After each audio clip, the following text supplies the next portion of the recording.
Welcome back to season 4, episode 6 of Life Beyond Loss, the podcast. This is a guest show where we share some really inspiring and uplifting stories of how people have navigated their own grief and loss through to their healing and often transformation as a result. I'm your host, Louise Krasick, grief and loss coach, and today I'm talking to Charli Wall.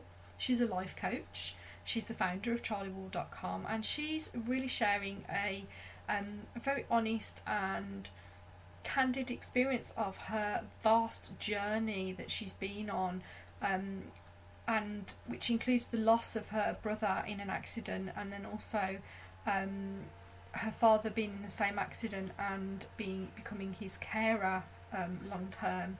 And she's also been on a really interesting journey in terms of her career as well, and has got a great many skills and expertise to share. So please do listen into this one.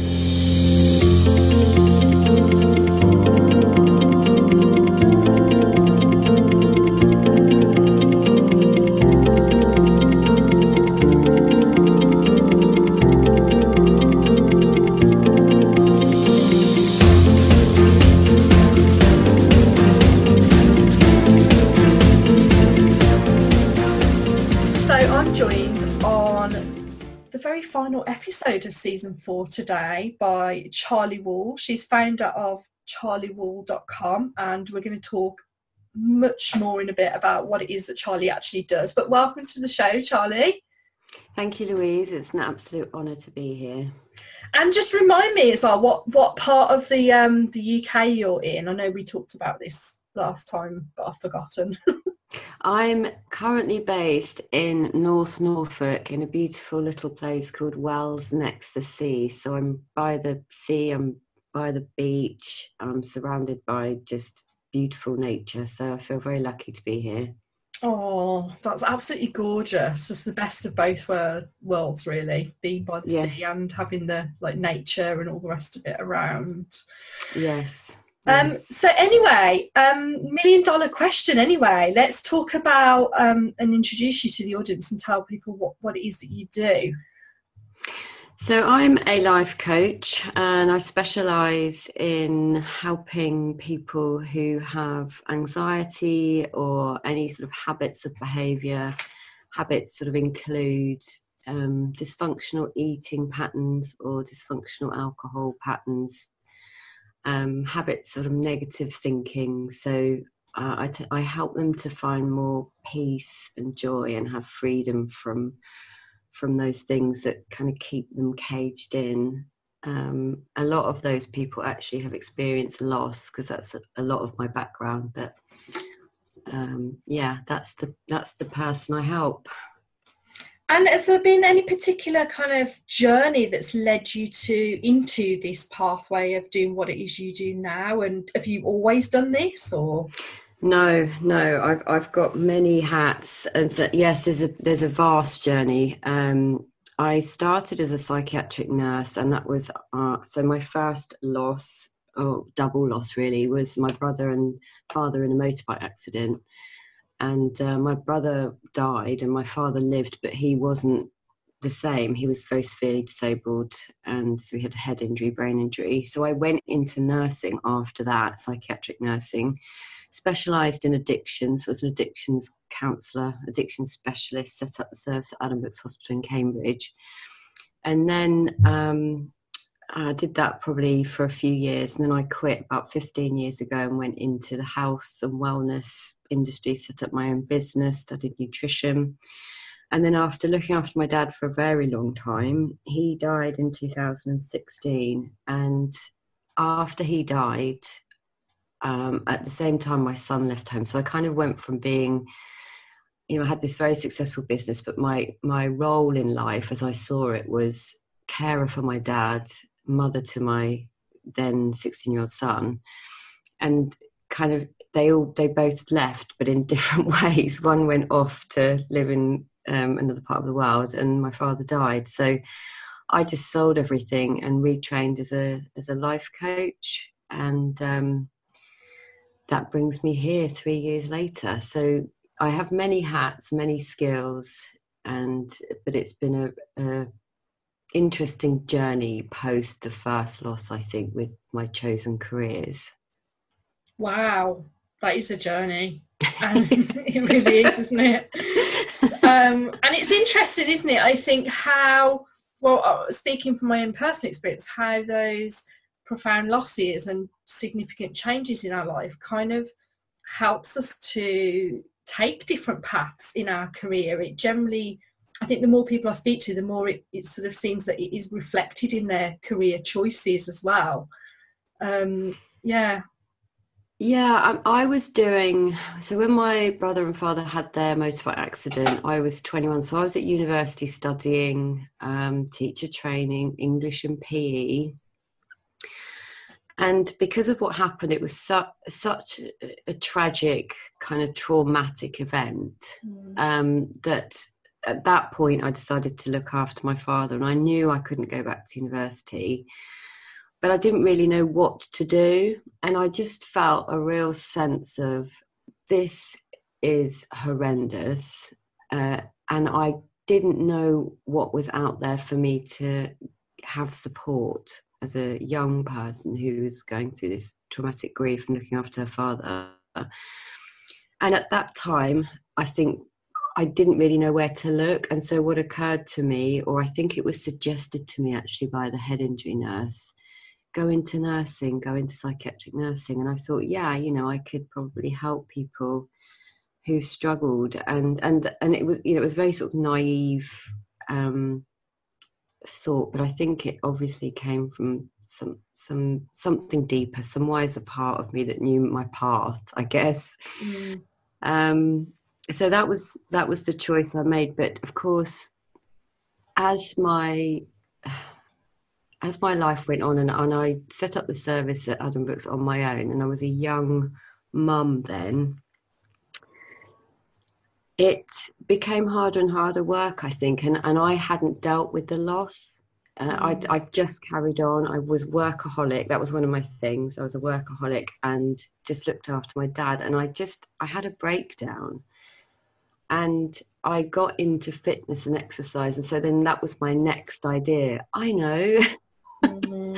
This has helped me. I'm going to help everyone, you know, with that. And so then that was like the journey for a long time until after he died. And then the coaching, I wanted to put all of my professional skills under one umbrella.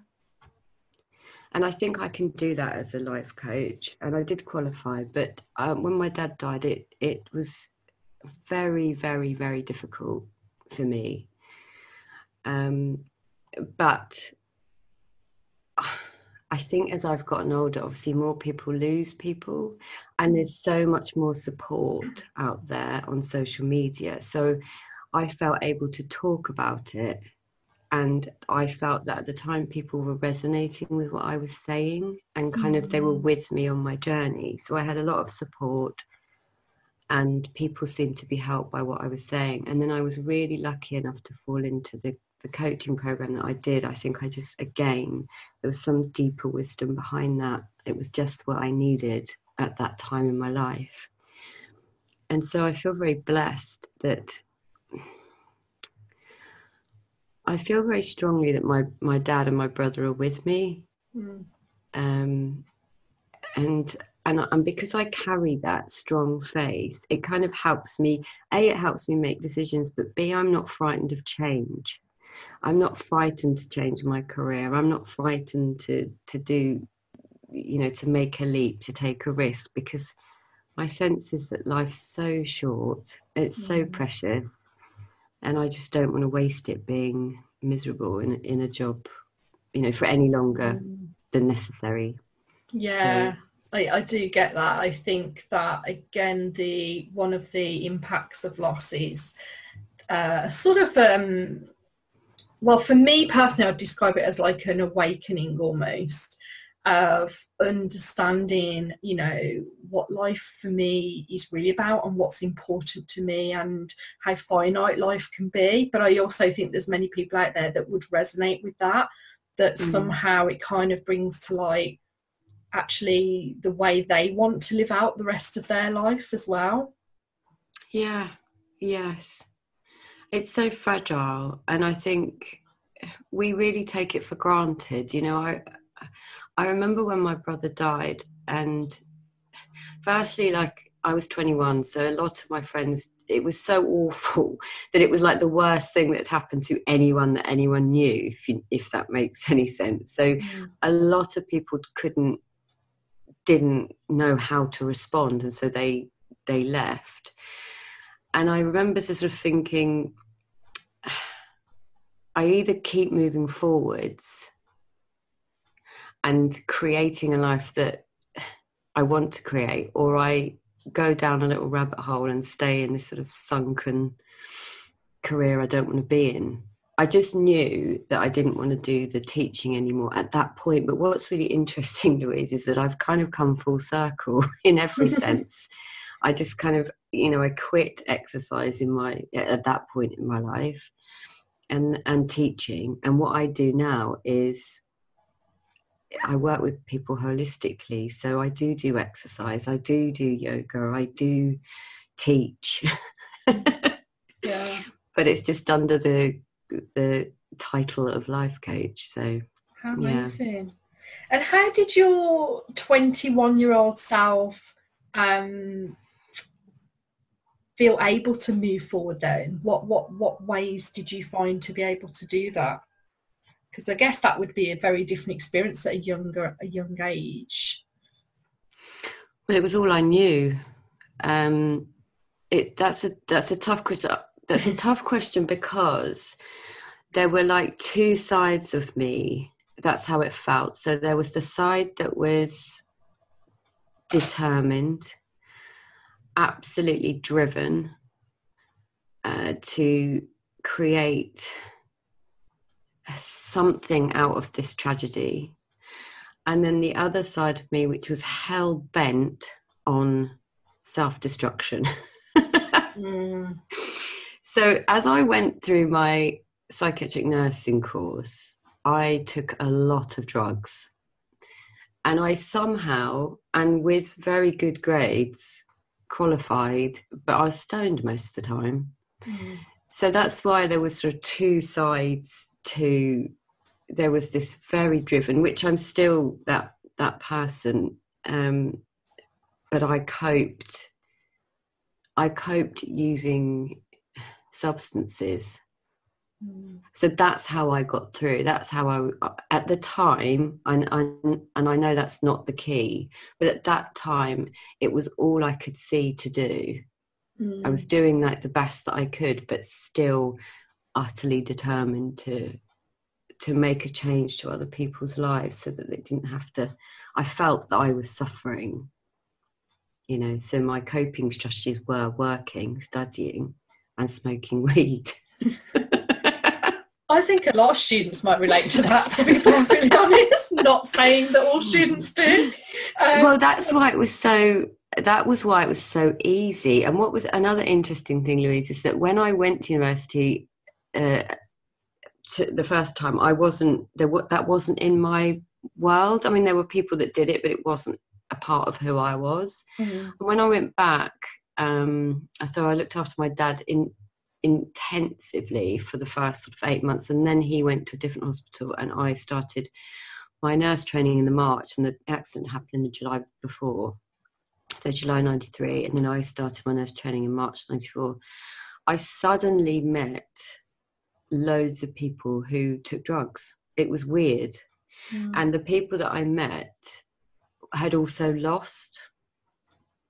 So I suddenly gravitated to socially finding people who introduced me, but who I felt kind of understood me in a way that I hadn't felt understood by my friends. So it's just a connection, a misplaced connection. Yes, I like the way you frame that, misplaced connection, because there is definitely a need there, isn't there? Just to want to feel connected in some way, and just to feel understood, I guess, in terms of what you've been through. And it's really interesting, isn't it, that some people make that decision to to turn to either drugs, alcohol, all sorts of things. Like you've talked about, you work in addiction, helping people with addiction, so you've got experience of that, and it's just it does kind of fascinate me what kind of drives people to make those decisions, I guess, at the time when things are so difficult. And I can completely see it. I get it. It's also, you talked about work as being, throwing yourself into career and study and all of that. And it's almost like that is a distraction technique as well, isn't it? For me personally, I was 25 when I lost my mum, so still quite young. I knew, I didn't know how to deal with it. So I just literally went back into work and threw myself into work. And not surprisingly, like you, ended up in that situation having a breakdown. And I think now looking back again, it's just this distraction. Kind of, I don't know, formulated an attachment to it or something. I don't know. Well, it's absolutely that. It's a numbing and a not being frightened of the pain. And because we don't necessarily consciously know that we're frightened of the pain, we innocently look for things outside of us to sort of fill that gap or find our validation or find our place in the world. Especially after huge loss, when, like for you, your mum, for me, my dad and my brother, so the two main male figures in my life. So you can imagine what kind of disastrous relationships I had after that. The classic. But it is purely an innocent. It's very innocent. It's a way of us trying to feel better. Because we don't know that, we just don't understand that we're frightened of an experience which is very natural. And I think sometimes when there's a trauma there, so I definitely interpret my loss with my mum as a traumatic experience, that I'd spent quite a lot of time feeling absolutely nothing, because I think maybe I was still in the stage of shock. And so it's kind of to me, it's what else do I do other than just go to work? Which is kind of, really, it's about actually spending time processing it. And I know that now. But at the time, it's I feel nothing. I don't know how to grieve because I literally feel nothing. And I suppose there's that trauma for some people, isn't it? And not even being aware of where they're at. Yes. And I had... mine was traumatic. I had post-traumatic stress disorder, which actually came back after my father died in 2016 for different reasons. But I think I had and I use this word loosely, I had a habit of following my thought train flashbacks. It had been happening for so many years that it was easy for me to do that and kind of go into an anxious shell, if you like, because just those experiences, those flashbacks, the nightmares, the whole thing, the trauma, it stores itself in your body, is my understanding now. But we will just do what makes sense to us in the moment. And I now no longer have any judgment on the things that I did or the mistakes that I made or the drugs that I took, because if you live in shame and guilt and regret, you'll just keep doing the behaviours, because again, we just don't like feeling uncomfortable. And there's nothing I could do. I was living in a place of just, this is absolutely her. I mean, the impact of that accident is still, it's affected my life forever. It's not like it was over on that night. It's still impacting my life. And so that changed the trajectory of my life on that night, in that one moment. And I used to find that incredibly hard to get my head around. And I think if we have no words to describe, the anger, the anger or the sadness or the grief. We'll do what makes sense to us. Yeah. I'd love to just, if it's okay with you, just touch upon that PTSD for a moment, because I think I feel like this is something that is becoming well, it's certainly coming to my attention within the people that I work with. People are, you know, talking about it more openly, which is great, but there's still this misconception, if you like, that it's kind of this thing that affects people who have been to war, for example, or experienced, you know, witnessed a horrific crime, that sort of thing. And I just wondered as well how your journey was in terms of getting that diagnosis, and how you came to kind of recognise it or not.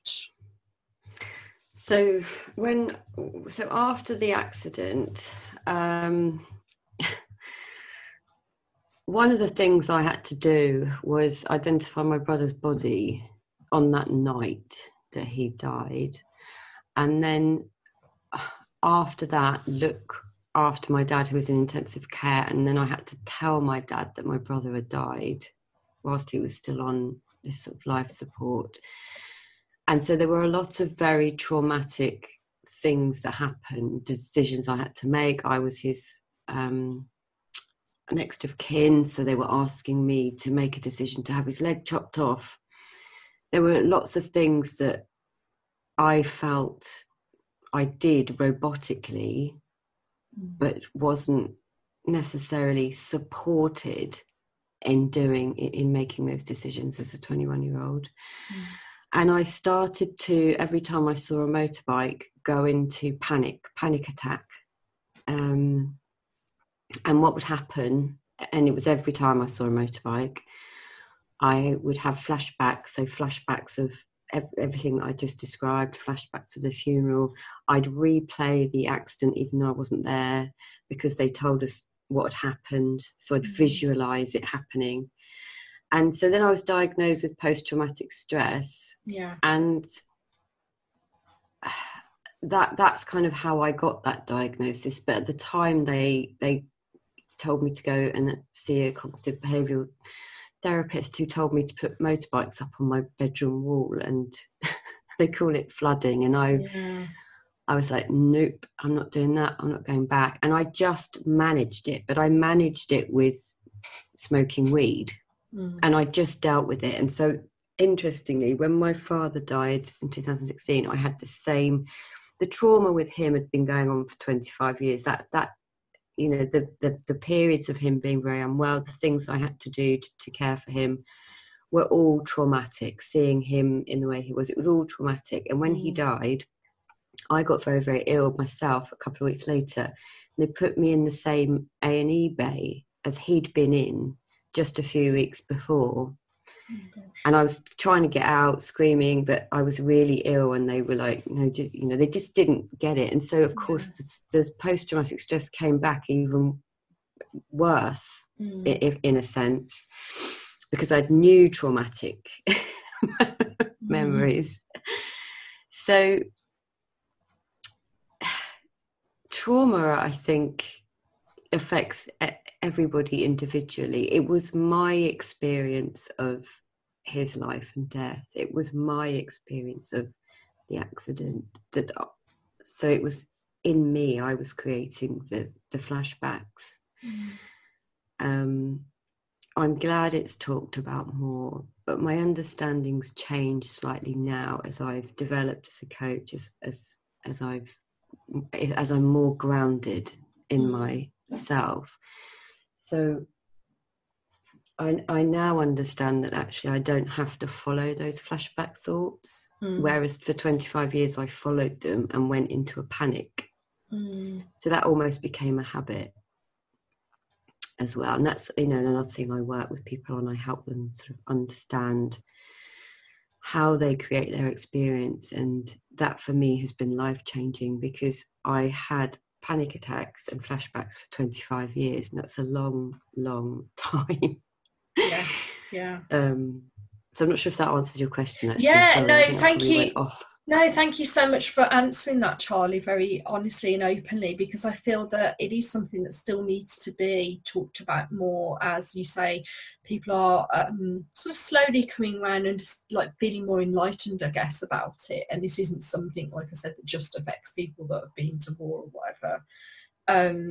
So yeah, thank you so much for sharing that, because I just think it will help people to understand. I learned of somebody recently who's just been diagnosed, but she's had anxiety for many, many, many years. It's only just that she's had that diagnosis. So, and I guess it would be really, to some extent, really helpful for people when they finally understand what it is they're dealing with, because otherwise the suffering, just kind of like you say, for a very long time goes on, doesn't it? And well, for me, just to say, like, when my dad died, when it came back, the way it manifested for me, if anyone's listening, and it was chronic anxiety, but because of the flashbacks and stuff, I think that's why it was diagnosed as PTSD. But for me, the way it manifested was I could not watch anything. So I couldn't watch the TV. I couldn't be around people. Noise affected me deeply. Light affected me deeply. I could no longer read. I found it difficult to communicate. I just sort of lost what people take for granted. Reading a book, reading their phone, watching the TV. I couldn't stand the radio. I just couldn't. I had to have silence. That was how it manifested for me, which is partly why, one of the reasons I sold everything in Cambridge, and I was really lucky to land here, but it's very quiet here. So yeah, it was kind of the right place at the right time. But that's how it manifested for me, and lots of anxiety, stressful feelings, heart palpitations, panic attacks, that sort of thing. Yeah, I definitely can relate to that as well. Although I haven't had that diagnosis, but anxiety has been a pretty much a lifelong thing, I think, for me. And I think the environment that we are in and how we choose to kind of, the lifestyle choices and all of that is all equally so important for keeping ourselves well and healthy, even if you don't have PTSD, But I wanted to ask you then as well, sort of overall now, when you kind of look back, and I know that this has been a long journey for you, and there's been real loss and ups and downs. Is there anything that kind of you feel, looking at that journey overall, has really kind of I don't know, impacted on you, but maybe in a positive way? Well, it took me a long time to see this, Louise, but I think more recently, or certainly over the last few years, I began to really be grateful that my experience has allowed me, because it happened to me, it's allowed me to really help others. And of course, I don't know what would have happened. My life would be very different now. I look at my son, who's now 19. He's older than my brother was, and he looks the spitting image of him. So I wasn't prepared for that. But I feel, as much sadness, but I also feel incredibly grateful that A, I'm still here. B, I was in a position to be able to look after my father for as long as I did. C, I've got a beautiful, healthy, annoying teenage son that I can give him, the benefit of my experience, but also I can share it, and I try and share it. I'm passionate about sharing it with as many people as possible. But because I have strong faith that they're with me, I'm not sure a lot of people have that. Like, I have a deep knowing that they're guiding me. Yeah. And I feel them. And so it gives me courage You know, it gives me strength. And now I may have had those, and I think everyone has them, but they just don't necessarily know them. But it just gives me like, it's like my little prop, I think. I called my own podcast Courage Dear Heart because I really think so many of us have courage, show courage, but don't necessarily know it. Yeah. It's really interesting you touched upon that, because courage has been my word for 2019. Oh, has it? Yeah, it has. But I've really explored it a lot with myself and come to realise that, and I think most people, a bit like confidence, people think it's something they need to go and get. And actually, no, it's something we all have. It's there. It's within us. Yes. It's just how we allow it to surface, and then what meaning we kind of attach to it, really, isn't it? And how we develop it, I guess. And yeah, it's really interesting you mentioned that. Yes, I think courage is what my dad showed for all of those years that he lived. I think courage is what me and my sister and my mum have shown for all of these years, you know, since 1993.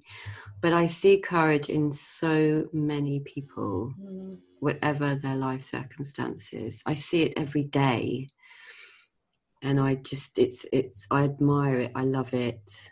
And I think when people lead from the heart or speak from the heart, it's tremendously courageous. I love it.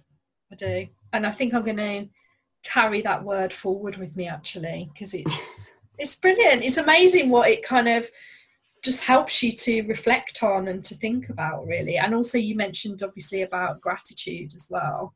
And I think I just want, you know, what I've always wanted for this podcast is just the people that are listening to know that they might not be in that space right now.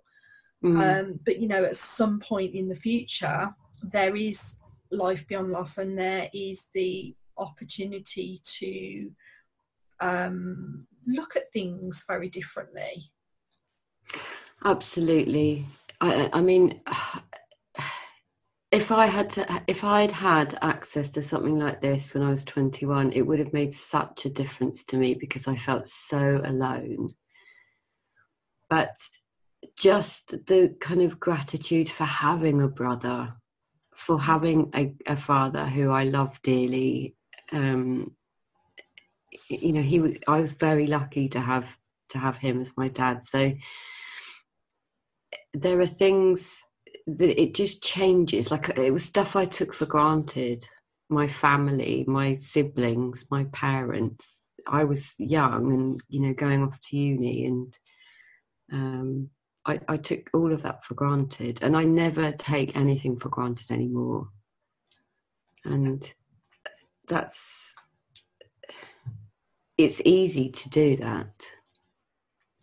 So what else would you say to people then that are listening now? What sort of words of wisdom would you offer them?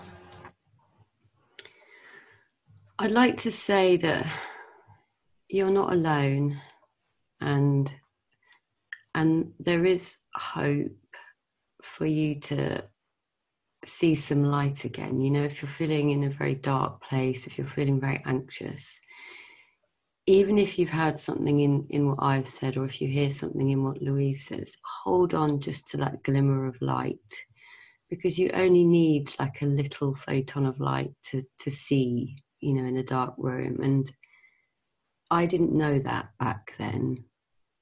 And that's what I want to tell you, that just hearing something, seeing something, reading just something, if there's any glimmer, there's your light, and it will come back more and more and more.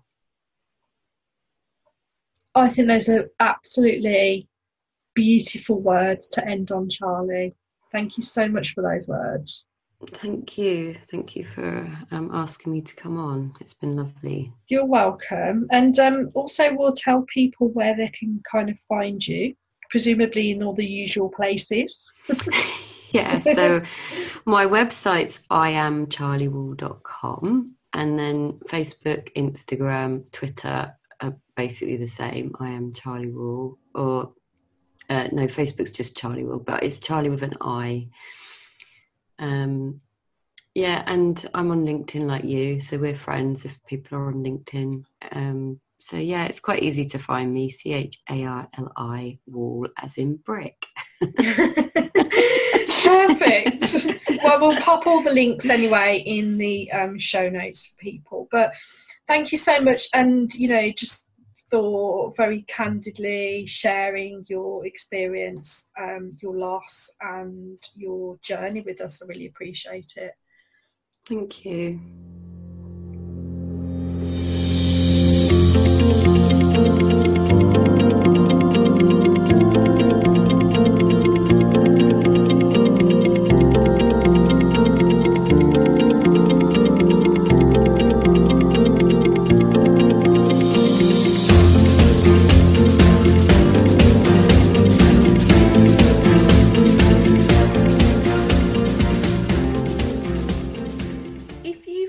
This podcast episode, please give it a like, show it some love and share. You can get ahead of new podcast episodes by following Life Beyond Loss the podcast over on Stitcher FM, Spotify, iTunes and SoundCloud. Or you can also find the back catalogue of Life Beyond Loss the podcast over on www.louisekresick.com.